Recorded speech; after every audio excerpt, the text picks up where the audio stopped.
পদ্মা মেঘনা যমুনার তীরে কত রে। ভাই এই গজলটা কইতে গেলে কার নাই, কারণ আমাদের প্রখ্যাত শিল্পী আইনুদ্দিন আজাদ, তার গজলগুলা হৃদয় ছুঁয়ে যায় রে ভাই। আসলে কি ভাই, আল্লাহ তাআলা তাকে ব্যস্ত করে উচ্চ মাকাম দান করুক। ভাই আমলওয়ালাদের সাথে চললে আপনি আমলওয়ালা হবেন, একলাসওয়ালাদের সাথে চললে একলাসওয়ালা হবেন, নাফরমানদের সাথে চললে নাফরমান হবেন।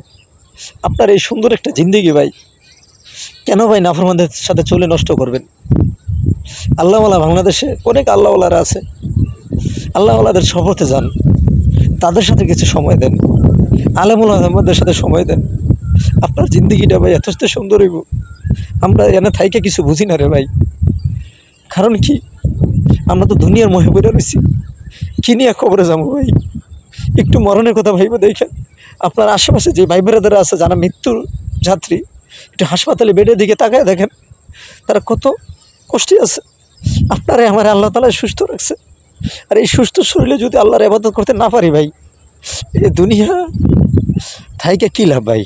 এই দুনিয়াটা হচ্ছে কি পরীক্ষার হল ভাই। এই পরীক্ষার হলের ভিতরে যে কিছু কামাই করতে পারবে সেই আখিরাতে অনেক লাভবান হবে। সবাই বুঝি ভাই, কিন্তু আমরা নিজেরা আমলগুলো করি না। আমাদের আমলগুলো করতে হইব ভাই। আসলে কি ভাই, আখিরাতের কথা শুনলে ভাই মনটা কেমন জানি করে ভাই। কারণ আইনুদ্দিন আজাদ তিনি যে মারা গেছে যেভাবে, বাইরে যেই নারী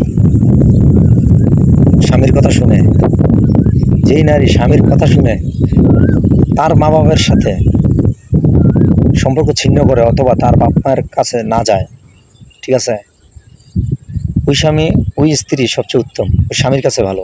কেন কি জানেন? স্বামীর আদেশ পালন করতেছে। স্বামী যদি বলে এর কাছে মিশো না, তার সাথে মিশো না, তার কাছে যাও না, যদি ওই স্ত্রী না যায়, তাহলে আল্লাহর কাছে ওই স্ত্রী খুব ভালো থাকবে। কেননা সে স্বামীর আদেশ পালন করতেছে। আর অনেক স্ত্রী আছে ভাই স্বামীর উপরে নির্যাতন করতেছে, বাপের বাড়ি গিয়া দুই দিনের কথা কইয়া 6 দিন থাকতেছে, ঠিক আছে, স্বামী বেচারা এখানে কষ্ট করতেছে। তার মনে করে জামা কাপড় দিয়ে দেয় কেডা, তার হান্ডি বাতিল দিয়ে দেয় কেডা, তার রান্দা খাওয়াই কেডা? হাই রে বউরা, তোরা বুঝোস না এই একটা পুরুষের লেগে তোকে পৃথিবীতে আল্লাহ বানাইছে। আর তোরা যদি এরকম করস, স্বামীকে মনে কষ্ট দেস, তাইলে তো তোরা ময়ূরও শান্তি পাবি না রে। তখন তো আল্লাহ দেবে, আল্লাহ তো ফেরেস্তা দিয়ে তোমাকে বাস দেবে, বাস এমন বাস দেবে, আল্লাহর বাইরে দুনিয়ার বাইরে। তাই স্বামীর কথা শূন্য বইনেরা, ঠিক আছে।